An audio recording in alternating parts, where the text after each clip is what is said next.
Pensa num boneco, em tamanho real, olhos de neon que brilham quando ele fala, e além de tudo, repete frases, ora boas, ora ruins. Você já pensou num boneco assim? E se esse boneco criasse vida? Hoje a gente vai conversar sobre Pucca. Sejam bem-vindos ao canal Cripteca.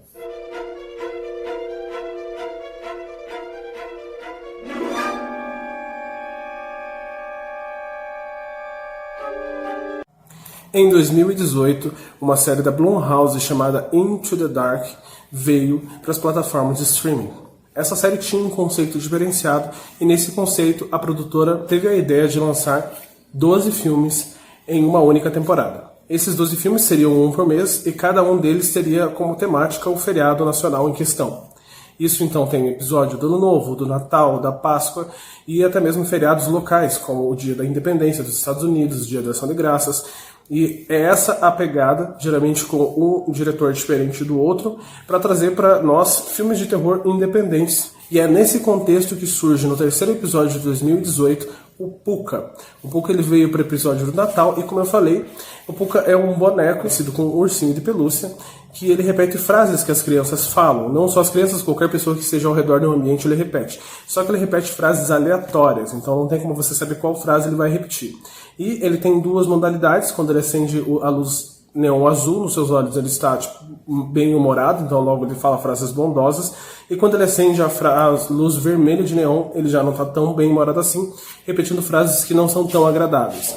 E nessa história do Natal a gente conhece um rapaz que desempregado acaba aceitando um emprego onde ele vai se vestir de um boneco e vai fazer eventos infantis. E esse boneco é o Pucca e se torna algo que chama muita atenção da mídia. Logo, as vendas desse boneco, que era apenas um boneco esquecido, se tornam vendas estrondosas. Ele se torna uma sensação do momento. Então você consegue se identificar porque tem muitos ícones infantis que são assim hoje, como Peppa Pig, PJ Masks.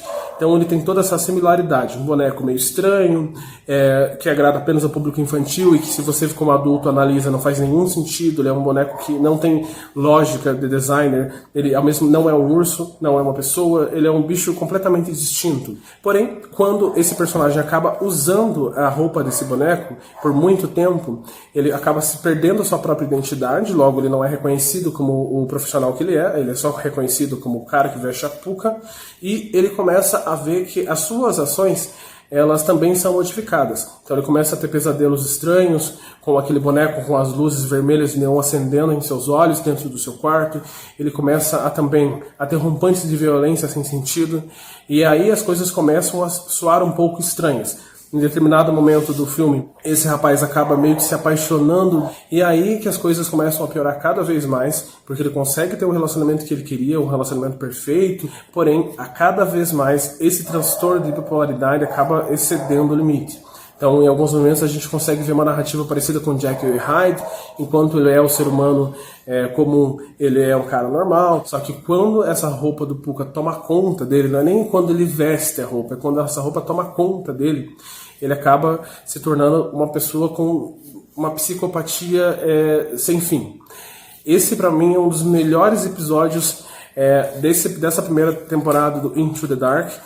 Ela chama muita atenção porque ela conseguiu criar um monstro que ele é icônico e ao mesmo tempo ela conseguiu flertar com o slasher, então você consegue ficar um pouco interessado, o que é real, o que não é real, até que ponto o boneco toma conta de fato do indivíduo e até que ponto é ele mesmo. E ainda, se você assiste todo esse episódio, você acaba se surpreendendo porque o final não é nada daquilo que você imaginava e tem eu diria um plot twist bem interessante que acaba fazendo com que a história ascenda. Eu assisti esse episódio com certa expectativa, estava sendo muito agradável, porque além de ter o Pucca, tem uma narrativa que é um pouco engraçada, ela flerta com as redes sociais, então você consegue ver que é da nossa realidade, do nosso tempo, só que nessa ascensão você acaba percebendo que o episódio tem muito mais a mostrar.